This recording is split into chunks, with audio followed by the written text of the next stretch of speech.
Magandang hapon mga ka-happy hour. Narito ang mga balita para sa MBC TV Network News Update 3 PM edition. Olympic double gold medalist Carlos Yulo, isa ng ganap na Navy Reservist.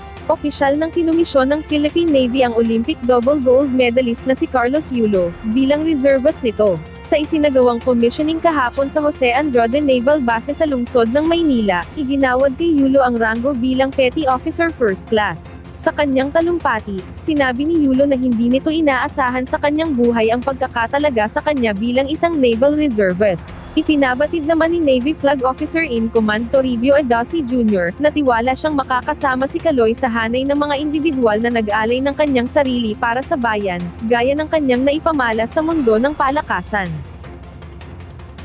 Samantala, NAIA, dumepensa sa pagtaas ng parking fee.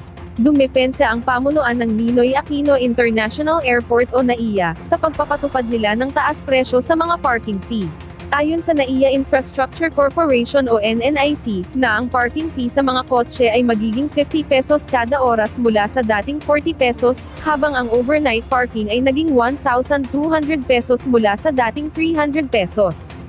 Layo ng nasabing pagtaas ng parking ay para mabigyang prioridad ang mga pasahero ng paliparan.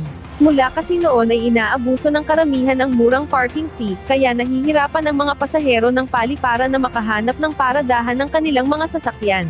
Umaasa sila na sa nasabing bagong panuntunan ay maiiwasan na ang walang humpay na pagpaparada ng mga sasakyan.